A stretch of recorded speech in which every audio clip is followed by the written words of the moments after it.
To the Point with Michael Williams.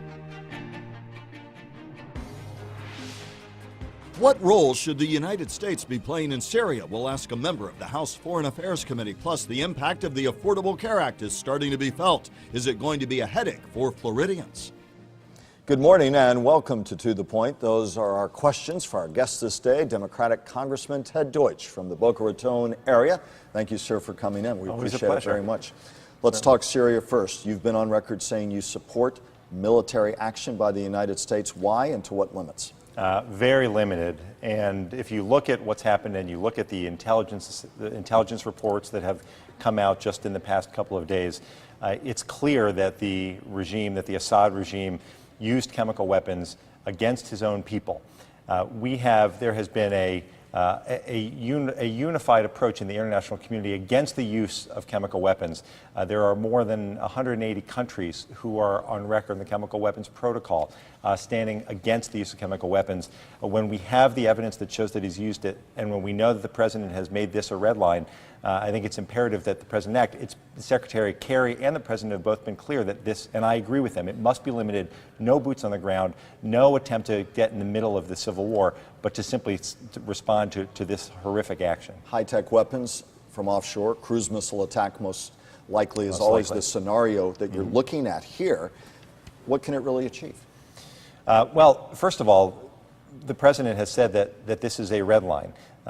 Assad must understand that in this case, the use of chemical weapons to kill over 1,400 innocent civilians, including more than 400 kids, in some of the most horrific video footage that we've seen, that it can't be tolerated. If it's 1,400 today, the message must be sent that the world won't stand for that, and if it's 1,400 today, it can't be 5,000 or 50,000 after that. How big a blow that the British Parliament said no, France supporting us on this move, how big a blow there, and what about concerns about the unintended blowback from regional actors like Iran, a growing huge player there, Hezbollah, and the like? Right, and we're right. Listen, this is it's a very difficult issue, and it shouldn't be taken lightly.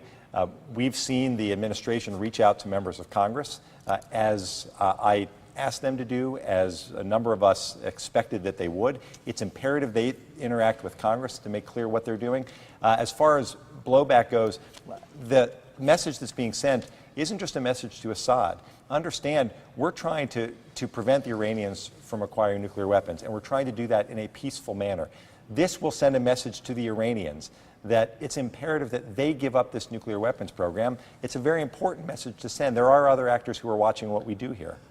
What happens if the Syrians, a month from now, after a reprisal that's all but certain, and as we record this interview, maybe happening over the next 24, 48, 72 hours, we don't know a timetable, but what happens if a month from now more chemical weapons are used? What then? How do we step up the response? Right, well, I think certainly the president and the national security team is going to have to examine any additional use. The idea behind this at this moment is to respond to this strike so that he understands that it's not something that can be tolerated. That al-Assad understands that. Military targets obviously are the goal here too. Military targets, no boots on the ground. Right. This country is, as Secretary Kerry and the President have acknowledged, the country is war weary. We don't want to inject ourselves into the middle of the civil war. Bottom line, can we degrade their chemical weapons ability at all, or can we only hope to degrade their desire to use them with a limited military strike? I think we need to, the limited strike will degrade their desire to use them, even as we work toward what will have to be a diplomatic solution, both to the situation in Syria and the chemical weapons as well. Move on to health care now. October 1st, health insurance marketplaces begin. Here's what a leading Republican is saying about it. Please listen, Congressman. And the reason there's bipartisan agreement that Obamacare isn't working is because Obamacare is the #1 job killer in America. It is killing jobs. It is causing more and more people not to be hired. It is causing health insurance premiums to skyrocket. Republican Senator Ted Cruz from Texas, one of the most ardent opponents to health care reform, Obamacare, as many call it. Your response to the fact, A, that he says it'll be a job killer? Right. Well, first of all, I would point out to Senator Cruz that 41 consecutive months of job growth I think is something that he should take note of. Secondly, his position that we should shut down the government in order to make another political statement in order to satisfy his followers is the height of irresponsibility. And my hope is that Speaker Boehner will listen to all of those who are reasonable and understand in his own party as well as ours that that's a dangerous position to go. He should be the leader. He shouldn't be the follower of Ted Cruz. We could be looking at that potential shutdown in October. Republicans arguing they want to defund all parts of Obamacare. And so the American public, once again, whatever side of the issue they are on, are treated to a spectacle that they feel they have no control over about possible shutdown of vital services. Right, and they're disgusted by it, and they're right to be disgusted by it. There are all sorts of issues that we ought to be grappling with in Washington and doing it in a bipartisan way. And when Senator Cruz talks about shutting down the government in order to make a political point after the House has voted now 40 times to repeal Obamacare instead of dealing with the issues that we need addressed, that's why people feel the way they do. He did bring up a point that Florida Trend, the Florida Business Magazine, I happen to bring in the copy today, talks about, among other things, saying that Florida's insurance commissioner told the Palm Beach Post he expects rates in the individual market to climb 30 to 40% next year and in the small group market to increase by 5 to 20%. We're talking about individual mandate kicking in next year. That has to be paid for, and a lot of people are saying that they're going to be paying a lot higher premiums to help afford broader coverage. What about the impact and the concerns there? First of all, I think I appreciate the insurance commissioner's concern about rates. I wish that he had spoken up when Governor Scott and the legislature abdicated their responsibility to negotiate lower rates on behalf of Florida's consumers. Gave up their ability to do so in the last session. Gave up their ability to do so, not forever, and not with respect to auto insurance or homeowners, just health care. Again, a political statement instead of looking out for the needs of Floridians. That is a big argument, and setting it aside just briefly in the context of insurers themselves saying, listen, if we're going to cover more people, it's going to cost everybody a lot more money. How worried are you about the unintended consequences of cost for employers, others marching away? One person in Florida Trend said, in fact, a big player here, Jason Altmeyer with Florida Blue, the model that the employers are the leading source of health insurance will probably begin to change. What are the concerns that we're delving into waters that we don't fully understand yet and really changing not only the doctor-patient relationship, but the cost-provider relationship? Right. Well, first of all, we're changing a number of things. We're not changing the doctor-patient relationship. In fact, the idea behind the Affordable Care Act and what we're going to see is that more people will have access to health care so that the doctor-patient relationship will grow stronger. Unfortunately, in Florida, again, because the governor refused to expand Medicaid, there are 1 million Floridians of the 3.8 million Floridians who don't have health insurance now who won't have that access.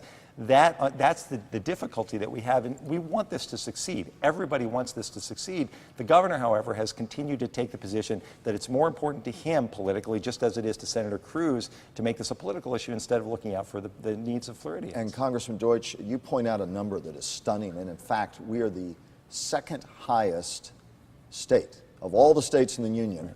We are number 2 for the most uninsured people. Right, and on October 1st, when the marketplace, when the exchanges go live, people will have the opportunity to go on to those exchanges, to look at the different plans, which will be very clear about what's covered, how much they cost, what the co-pays will be, and we'll be able to make the decision. That's actually going to offer health insurance at lower rates than people can get now, all across the state of Florida. We need to work to help people get the coverage they need instead of working to block it at every turn, which has been the approach that Governor Scott has taken. You and fellow Democrats, and in fairness, many independent groups are on both sides of this issue, but there are many independent groups that say long-term it will do what's intended. Get a greater number of people into the pool, including younger, healthier people, bringing down cost in the long term. Right.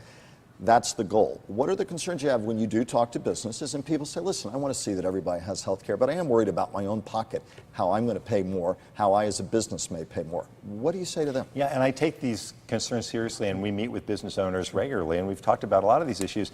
This is one of the reasons that that the president delayed the mandate for a year for employers, because, again, the president's been criticized so often by Republicans that he's not willing to work with the business community. There are concerns. This delay will give us the opportunity to work through them. That's what we have to do in order to make this work as best as possible. As we are now on the verge of seeing the broad implementation on an individual basis anyway, your final thoughts about your best hopes 6 months, a year, 5, 10 years down the road for what this achieves? Sure. Well, the most important thing that it's going to do is it's going to start to provide access to health care for the millions who don't have it. It's going to stop some of the abuses by the insurance companies, the discrimination by insurance companies, pre-existing conditions. We've seen already in Florida people with pre-existing conditions who are now getting coverage. And I'll just close with a story of a woman I met at a barbecue last Sunday who came up to me and said, next time you're on TV, make sure that they understand that because of Obamacare, I've been able to get treatment. I'm in a better place. My family's in a better place. That's what we're going to start to see on a larger basis. From healthcare to Syria and much beyond, your portfolio on the Hill is a busy one. We thank you for taking a few minutes to join us, Congressman Deutch. Thank you so much. And our roundtable coming up next, we're talking about a prominent Republican's congressional announcement when we come back. Summer vacation's over. Our roundtable's back. News Channel 5 political analyst and coordinator of the American Studies program at Lynn University, Dr. Robert Watson, and Brian Crowley, author of CrowleyPoliticalReport.com. Gentlemen, thank you so much for being back. We know and trust that you've had a good and busy summer. I know that you're ready to go. Good. Like Nixon in '68. Well, let's put it into high gear and get your prognosticator hats out as we look toward 2014. How potent an issue will healthcare reform, as we begin to see its influence and impact, be next year? Brian? Oh, I think healthcare is going to be a huge issue and all up and down the ticket next year, especially on the federal side. And I think in the governor's race, it's going to be a huge issue. I think in some of the state legislative races, it's going to be a huge issue because of their unwillingness to adopt any part of the Obamacare, which we know is extremely controversial in this state. And there are some strong Republicans in the legislature who have vehemently opposed doing anything to advance Obamacare. Including accepting billions in money for including expansion accepting of billions Medicaid. of money. And interestingly enough, it was Governor Scott, the original Tea Party governor, who was willing to, go ahead and accept that money. Which to me anyway says more about his polling numbers than his belief in the Obamacare. It'll turn into a real pocketbook issue on both sides of that equation next year for those who benefit and those who pay higher premiums to help expand coverage. What's interesting is if you listen to both sides, the Democrats saying it's a good thing, the Republicans saying it's a bad thing, they're making the same arguments. Economics, it's going to help people or hurt people, and they're making the same arguments. Everything about healthcare says it's going to be the biggest issue in 2014. Of course, Syria and other things developing, but healthcare, there have been lawsuits, countless lawsuits. States have been resisting moving forward in this. The Republicans in the U.S. House have had countless votes, symbolic votes saying they want to get rid of health care. What we've seen is that the Republican Party, and Brian was right, not just at the congressional level, but state level, even local state legislative levels, they've been out on the fundraising trail using Obamacare to raise money. So it's a big issue. The Republicans think it's a winner for them. It's the great unknown of how it cuts. We know, as I've talked to Congressman Deutch about, some people are going to have a big benefit being able to get insurance. Others are going to say, to pay for that benefit, my premiums went way up. So well, it doesn't how that fully all amplifies phase in until next year, right. So we're still unsure. Exactly, and depending on what side of that equation you're on can decide your pocketbook vote in the fall of 2014. Well, as Senator Marco Rubio tries to position himself for 2016 presidential race, he's taken a very hard stand on health care and said on Friday, I will not vote for any short-term budget that spends 1 single cent on Obamacare. And he told that to a group of conservatives that were meeting in Orlando on Friday. Part of what I find interesting about that is the harder the position that Marco Rubio takes, it starts coming in striking contrast to the governor, who has to face the voters next year, who hasn't taken as hardcore a stand on this. And it's an interesting political dynamic among Republicans in the state of Florida. Yeah, and that is an understatement of how this is going to play out next year. Briefly, and I want to move to some other topics. Just to say, it's an interesting thing to be in a swing state like Florida and be to the right of Rick Scott, which is where Marco Rubio is starting to find himself. Let's talk about 2014 as relates to some local congressional races. State Representative Gail Harrell, representing the Stewart area in the state legislature for 9 years, says she's not going to run for Congress. Congressman Patrick Murphy, you can tell it's been a long summer, already looking at his re-election bid. Talk about how that plays out briefly, Brian.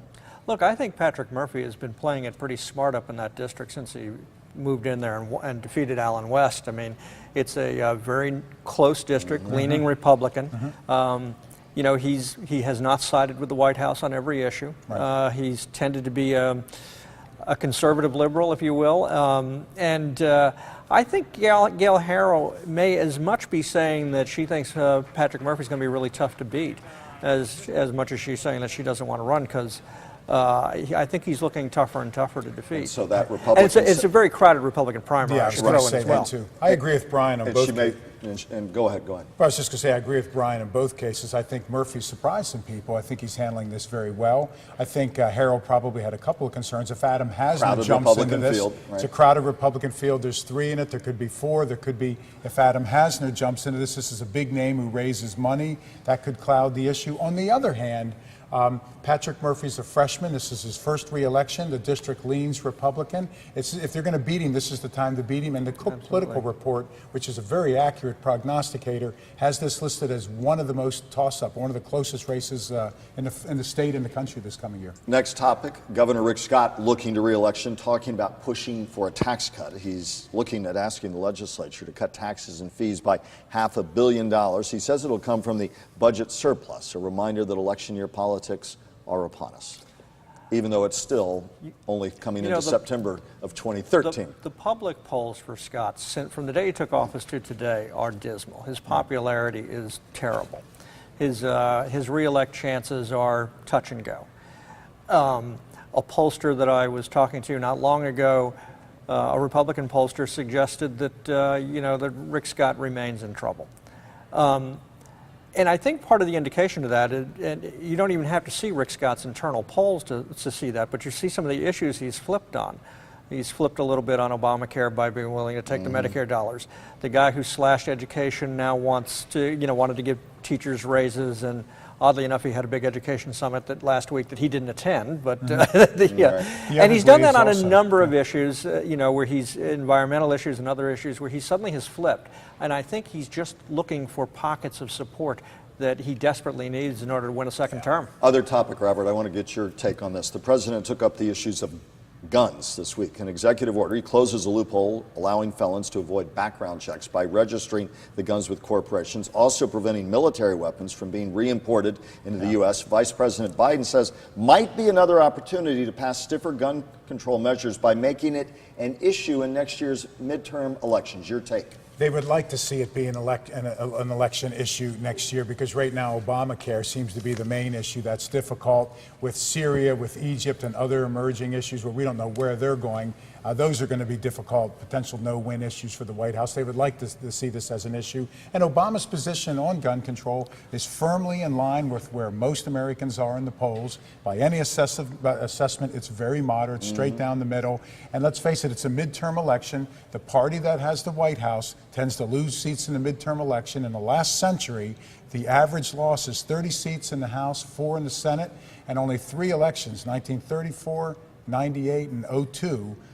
The party in the White House did not lose seats in the midterm, so Obama's got history stacked against him. Last 30 seconds. It's September 2013 now. All the time we'll have viewers say, why are you talking so much about 2014 and 13? But the cycle really moves quickly and people position quickly now. Oh, absolutely, absolutely. I mean, people have already been campaigning either quietly or, talking to fundraisers, meeting with activists for most of the year. I mean, look at the 2016 race. I mean, that started 5 minutes after President Obama took the oath of office. I mean, there is no delay in election cycles anymore. A 24/7 political world. The Watson wrap-up and Crowley closer when we come back. Don't want to miss that. Now, time for the Watson wrap-up. I'd like to say a word about our guest today. I think South Floridians should keep an eye on Ted Deutch. He's a rising star. He won his last election with 78%. Just to put that in terms, if you get 58%, it's a landslide. He's already the deputy whip in the Democratic Party. And the average congressman who won in 2012, Ted Deutch, spent significantly less than the average congressman. I think he's a rising star. Ryan? Well, I hope that check from Ted clears. Well, we got an important date coming up, and that's November 1st. Why does anybody care about November 1st? Because the fundraising in Florida changes on November 1st. The contribution limit increases to $1,000. So a lot of people speculate, and I tend to agree with this, that the reason we haven't heard from Charlie Crist yet is if he announces in October, He then doesn't have to worry about raising $500 hits. He can raise the $1,000 check in November 1st. So I think it leads to a reasonable speculation that if Charlie Crist gets in, he announces mid-October. And as summer ends and you're both back on board, I thought we'd get through a whole To the Point without the words Charlie Crist, but in the end, we're there. We'll be talking about him and a lot of others. Glad you had a good summer vacation and are back in harness with us on To the Point. Gentlemen, always a pleasure to have both of you here, and thank you, as always, for spending time with us on today's To the Point. If you'd like to send us a comment about today's broadcast, please go to WPTV.com, click on our political link, and as always, wishing you and yours a great rest of this Labor Day weekend and a great work week ahead. PTV News Channel 5. Count on us for the best coverage of live breaking news. On air, online, and on mobile. It's local coverage you can count on.